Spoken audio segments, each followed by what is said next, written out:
एक गांव में हरिया नाम का लकड़हारा रहता था। वो अत्यंत गरीब था।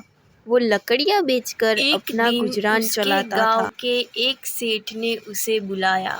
अरे हरिया, तेरे पिताजी ने मुझसे पैसे उधार लिए थे, अब वो पैसे तू मुझे कब चुकाएगा? हरिया सेठ की यह बात सुनकर बहुत ही परेशान हो जाता है। वो सोचता है कि इतने सारे पैसे मैं कैसे लाऊंगा। तभी वहाँ सेठ की पत्नी आ जाती है। अरे आप हरिया से पैसे मांग रहे हो? वो बहुत गरीब है, वो पैसे नहीं चुका पाएगा। तुम्हें यहाँ पे किसने बुलाया? जाओ घर जाके रोटियां बेलो। सेठ के डर से उसकी पत्नी वहाँ से चली जाती है।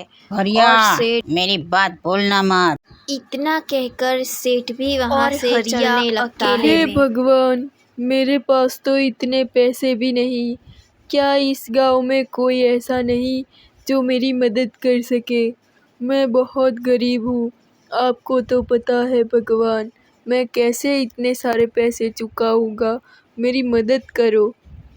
तभी वहाँ पर एक चिड़िया घर की छत पर बैठी हुई उसकी सारी बातें हरिया की मदद करने का और उसके सामने आकर गिर जाती है। हरिया उसको उठाकर अपने घर लेकर आता है और उसका बहुत ही अच्छे से देखभाल करता है। इस बेचारी तभी वो चिड़िया उठ खड़ी होती है। हरिया, मैंने तुम्हारी सारी बातें सुन ली थी। हरिया बोलती हुई चिड़िया को देखकर डर जाता है। चिड़िया हरिया से कहती है, हरिया, मैं एक जादुई चिड़िया चाहती थी कि तुम किसी की मदद कर सकते हो या नहीं। तुमने मेरी मदद की, अब मैं तुम्हें कुछ देना चाहती हूँ। कहकर चिड़िया हिलने लगती है और अचानक हरिया का कच्चा मकान पक्के मकान में बदल जाता है। अरे, मेरा तो पक्का मकान बन गया और मेरी लकड़ी का नया पलंग भी बन गया। अरे वाह, तुम तो बहुत अच्छी चिड़िया हो। तुमने मेरी मदद की, पर मेरे पास धन नहीं है कि मैं मेरा कर्जा चुका सकूं। चिड़िया हरिया से कहती है, तुम चिंता मत करो। और चिड़िया फिर से हिलने लगती है और वहाँ पर ढेर सारा धन आ जाता है। हरिया, अब इनमें से कुछ रुपए सेठ को देकर अपना कर्जा चुका लो। हरिया कुछ रुपए लेकर सेठ के घर जाता है।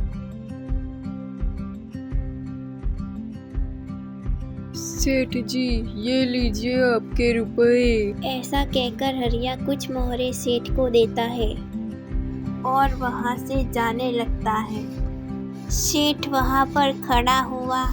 अरे, इस हरिया के पास पैसे कहाँ से आए?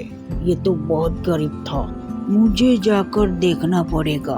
और सेठ हरिया के पीछे पीछे जाने लगता है। वो हरिया का पीछा करते करते उसके घर की खिड़की तक आ जाता है और सब कुछ सुनने लगता है। हरिया घर में आता है, तभी चिड़िया उससे कहती है, तुम पैसे देकर आए हरिया? हाँ, ये सब तुम्हारी वजह से तो हुआ है। तुमने मुझे धन दिया जिससे मैंने मेरे कर्जा चुकाया और तुम्ही ने मेरा नया घर बना कर दिया। रुको, मैं तुम्हारे लिए कुछ खाने को लेकर आता हूँ। यहाँ पर हरिया घर से बाहर जाने लगता है। वहीं पर छुपकर खड़ा हुआ वो सेठ भी बाहर आ जाता है और घर के अंदर जाने लगता है। घर के अंदर जाकर वो चिड़िया को वहीं बैठा हुआ देखता है। उसके मन में उस चिड़िया को चुराने का ख्याल आता है। वो चिड़िया को अपने घर लेकर आता है, पर वहीं पर वो जलने लगता है, क्योंकि कोई चिड़िया को बुरे मन से नहीं छू पाता था। यहाँ पर वो जलकर गायब हो जाता। चिड़िया भी उड़कर हरिया के पास जाने लगती है। यह हरिया चिड़िया से कहता है, तुम कहाँ चली गई थी? चिड़िया हरिया को कुछ नहीं बताती और वो दोनों उसी गांव में सुखपूर्वक रहते हैं।